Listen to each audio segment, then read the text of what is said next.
برادران ملت اسلامیہ، السلام علیکم ورحمۃ اللہ وبرکاتہ۔ الحمدللہ الحنان المنان الذي خلق الانسان وعلمه البیان، والصلاة والسلام على رسوله سید الانس والجان وعلى آلہ واصحابہ ذوی الخیر والاحسان، اما بعد فاعوذ باللہ من الشیطان الرجیم، بسم اللہ الرحمن الرحیم۔ والذین آمنوا وہاجروا وجاہدوا فی سبیل اللہ والذین آووا ونصروا اولئک هم المؤمنون حقا لهم مغفرۃ ورزق کریم، صدق اللہ مولانا العظیم۔ بارگاہ رسالت مآب صلی اللہ تعالی علیہ وسلم میں درود پاک کا ہدیہ پیش کریں۔ اللہم صلی علی سیدنا و مولانا محمد معدن الجود والکرم وآلہ واصحابہ الکرام وابنہ الکریم وبارک وسلم صلاة دائمة سرمدا ابدا۔ عزیزان گرامی وقار، مجالس عشرہ محرم جو ہر سال منعقد ہوتی ہیں، ان کا ایک سب سے بڑا عظیم پیغام یہ ہوتا ہے، ان مجالس کا، ان محافل کا سب سے عظیم پیغام، ایک بہت بڑا میسیج سننے والوں کو یہ دیا جاتا ہے کہ حسین اعظم کو یاد کرو، رونے دھونے کے لیے نہیں بلکہ حق بولنے کے لیے۔ اس کا سب سے بڑا میسیج یہی ہے کہ ان کا کردار اس انداز سے قوم مسلم کو بتایا جائے کہ سید الشہداء امام عالی مقام امام حسین رضی اللہ تعالیٰ عنہ شہید ہونے کے باوجود بھی، قرآن کی آیات کے اعتبار سے بھی اور ہمارے آج معاشرے میں دیکھنے کے اعتبار سے بھی، ہمارے درمیان وہ زندہ پائے جاتے ہیں۔ اللہ کی راہ میں جو مارے جائیں انہیں مردہ نہ کہو، یہ تو آپ نے سنا ہے۔ تو اس پیغام کے تحت ہمیں بولنا وہی چاہیے کہ جس سے حوصلے جوان ہوں، مومنین کے حوصلے بڑھیں، کمزوری کی طرف نہ جائیں۔ آج میں گفتگو کرنا چاہوں گا، اور آج کی ہماری تقریر ان تمام مجاہدین اسلام کے نام جنہوں نے اپنے تن من دھن سب کی بازی لگائی صرف رضائے رب ذوالجلال کے لیے، اپنے خالق حقیقی کے قرب پانے کے لیے، جنہوں نے اپنا سب کچھ قربان کیا۔ انہی کے متعلق اقبال نے کیا خوب کہا، آئین جواں مرداں حق کوئی و بے باکی، اللہ کے شعروں کو آتی نہیں روباہی۔ وہ اللہ کے شعر ہیں جن کو لومڑی پن نہیں آتا، وہ 10 کے مجمع میں بھی وہی بولیں گے، 1000 کے مجمع میں بھی وہی بولیں گے۔ اللہ کے کچھ بندے ہیں جن کے متعلق قرآن بھی کہتا ہے، من المؤمنین، اللہ تعالیٰ فرماتا رجال صدقوا ما عاہدوا اللہ علیہ، کچھ لوگ ہیں ایسے جنہوں نے اللہ کے ساتھ کیا ہوا وعدہ پورا کر دکھایا۔ وہ کون ہے؟ جنہوں نے اپنی زندگی محبت مصطفیٰ صلی اللہ تعالیٰ علیہ وسلم کے لیے گزاری اور اپنے مولا کو راضی کرنے کے لیے گزارا۔ عزیزان گرامی، ایک بہت لمبی فہرست ہے، میں ان تمام مجاہدین کو سبقاً نہیں بتا پاؤں گا، اجمالاً ضرور عرض کروں گا۔ سب سے پہلے مجاہدین کے کردار میں جو سب سے سر فہرست نام آتا ہے وہ محمد الرسول اللہ صلی اللہ علیہ وسلم کا، اس لیے کہ جہاد زندگانی میں روح اگر کسی نے پھونکا ہے تو وہ میرے رسول پاک نے۔ صحابہ کے دلوں کے اندر قوت ایمانی پیدا کی ہے اور انہیں جوش و ولولہ اور جذبہ عطا کیا ہے، تو یہ رسول پاک کی نظروں کا اثر ہے۔ میرے آقا صلی اللہ تعالیٰ علیہ وسلم کی بارگاہ میں رہنے والے یہ وہ صحابہ، بظاہر اسباب ان کے پاس کچھ بھی نہیں تھے، مال و دولت کی شدت سے کمی تھی، بسا اوقات ایسا بھی ہوا ہے کہ ان کے پاس کھانے کے لیے کھجوریں تک نہیں رہ گئی ہیں، ایک کھجور ہے، اسی کھجور پر 10 لوگ گزارا کر رہے ہیں۔ ایسے حالات بھی آئے، رسول مختار صلی اللہ تعالیٰ علیہ وسلم کے ان صحابہ کو مجاہدین کی سب سے اعلیٰ فہرست میں ہم شامل کریں، شمار کیے جائیں تو بالکل یہ کوئی بھی بعید از قیاس نہیں ہے اور نہ ہی مبالغہ آرائی ہے۔ صحابہ کرام رضوان اللہ تعالیٰ علیہم اجمعین جن کے ہر ادا کو آج قوم مسلم کو چاہیے کہ وہ آئیڈیل بنائے اور اپنی زندگی کا نمونہ حمل بنائے۔ حضور اکرم صلی اللہ تعالیٰ علیہ وسلم کے ان صحابہ کی جو تربیت ہوئی ہے، آپ تصور کر سکتے ہیں، سوچ سکتے ہیں کہ جو اپنے گھر بار چھوڑ آئے ہیں، جن کے پاس مالی اور معاشی اعتبار سے بہت زیادہ تنگ دستیاں ہیں، لیکن جب وہ جنگ میں اڑ جاتے تھے، اللہ اکبر، انہی کے متعلق کہا، یہی وہ صحابہ تھے جن کے متعلق اقبال یوں کہتا ہے، ٹل نہ سکتے تھے جنگ میں اگر اڑ جاتے تھے، پاؤں شیروں کے بھی میدان سے اکھڑ جاتے تھے۔ یہ وہ جماعت تھی جن کا یہ نعرہ تھا، تجھ سے سرکش ہوا کر کوئی تو بگڑ جاتے تھے، حق سے سرکش ہوا کوئی تو بگڑ جاتے تھے، ارے تیغ کیا چیز ہے، توپ سے بھی لڑ جاتے تھے۔ یہ ان کا خوف نہیں تھا، مختصر سے ضرور تھے، طاقت اور اسباب میں کم تو ضرور تھے، لیکن ایمان کا جو ولولہ ان کے اندر تھا، دنیا کی کسی قوم کے اندر وہ نہیں پایا گیا، کسی قوم کے اندر نہیں پایا گیا۔ سلام ان مجاہدین کی تربتوں پر، قیامت تک مولا ان کی قبروں پر رحمت و انوار کی بارشیں فرمائے۔ عزیزان گرامی، رسول مختار صلی اللہ تعالیٰ علیہ وسلم کی کیمیا اثر نظروں نے انہیں جس پائے کا بنایا تھا، سچ کہا شاعر نے، خود نہ تھے جو راہ پر اوروں کے ہادی بن گئے، کیا نظر تھی جس نے کہ مردوں کو مسیحا کر دیا، ایک عرب نے آدمی کا بول بالا کر دیا، خاک کے ذروں کو ہمدوش سریا کر دیا۔ یہ مصطفیٰ کریم صلی اللہ تعالیٰ علیہ وسلم کی کیمیا اثر نگاہ تھی کہ جو صحابہ کرام رضوان اللہ تعالیٰ علیہ مجمعین کو بہت ساری خصوصیات کا حامل بنایا۔ وہ لوگ جو مدینے میں یا مکے میں پہلے چھوٹی چھوٹی باتوں پر لڑ جاتے تھے، 120 سال تک کے ان کی جنگیں ہوتی تھیں، بڑے ان کے اندر برائیاں پائی گئی ہیں، عرب کے معاشرے میں سنتے رہتے ہیں آپ تاریخ، لیکن وہ انقلاب کیسا تھا جس کو میرے آقا صلی اللہ علیہ وسلم نے انہی صحابہ کے درمیان پیش کیا، اور اس جماعت کو ایسا تیار کیا کہ ان کا مثل اور ان کا مثیل آج تک کوئی نظر نہیں آتا۔ صحابہ کرام رضوان اللہ تعالیٰ علیہ مجمعین، ان میں جو مجاہدین صحابہ ہیں، ان میں سے مختصر چند صحابہ کی سیرت لیتے ہوئے ہم آگے بڑھتے ہیں۔ اسلام کیسے پھیلا ہے، اسلام کیسے پھیلا ہے؟ آج یہاں مسجد میں بیٹھ کر کے کچھ لوگ یہ سمجھتے ہیں پھولوں کی سیج پر سج کر ہمارے گھر میں آ گیا ہے، ہم باپ سے مسلمان ہیں، ماں سے مسلمان ہیں، اور اب تو لوگوں کو، ہمارے بچوں کو ایسا بھی لگتا ہوگا کہ بڑے کا گوشت کھانے والا مسلمان ہوتا ہے۔ آسان کام تو ہے میرے عزیزو، اس اسلام کو ہم تک پہنچانے کے لیے جن مجاہدین نے اپنے مجاہدانہ کارنامے نمایاں انجام دیے، ان کی ایک بڑی لمبی فہرست ہے، طویل فہرست ہے۔ آج جو تم سکون کے ساتھ مسجدوں میں نمازیں ادا کر پاتے ہو، یا پھر تمہارے گھروں میں آج دین اسلام کی جو بہاریں ہیں، ان کے پیچھے قربانیوں کی ایک لمبی قطار ہے، قربانیوں کی ایک بہت لمبی فہرست ہے۔ رسول مختار صلی اللہ تعالیٰ علیہ وسلم کے وہ صحابہ جن کی زندگیوں کو دیکھے مشقتوں کا سامنا، مصیبتوں کا سامنا جو کرنا پڑا، یہ کربلا کے بیانات میں ہونا ضرور چاہیے، جہاں ہم حسین اعظم کے مجاہدانہ کردار کو بیان کرتے ہیں، ساتھ ہی رسول پاک کے دیگر جانثار صحابہ کی جہاد کو بھی ہم بیان کرتے ہیں، ان کے مجاہدانہ کردار کو بھی ہم بیان کرتے ہیں۔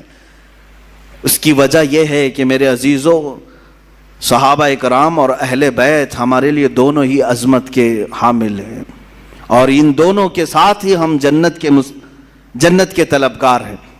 میرے آقا صلی اللہ تعالیٰ علیہ وسلم کے یہ چند صحابہ جن کے کردار کے متعلق میں عرض کر رہا ہوں، اے نوجوانوں، وہ معاشرہ کیسا تھا جس میں باپ اور بیٹا اس بات پر لڑ رہے ہیں کہ کل بدر میں مجھے جانا ہے کہ تم کو جانا ہے۔ کوئی کھیل کے گراؤنڈ میں نہیں جا رہے تھے، بدر کے میدان میں، مدینے سے 160 کلومیٹر کی دوری ہے، باپ اور بیٹا رات کے وقت گھر میں لڑائی کر رہے ہیں اس بارے میں۔ بیٹا کہتا ہے نہیں میں رسول پاک کے ساتھ جاؤں گا، باپ کہتا ہے نہیں میری عمر زیادہ ہے، میں رسول پاک کے ساتھ جاؤں گا۔ بیٹا کہتا ہے آپ بوڑھے ہو چکے ہیں، جوانوں کی وہاں ضرورت ہے۔ ان دونوں کی تکرار ہوتی رہی، یہاں تک کہ دونوں نے قرآن اندازی کی،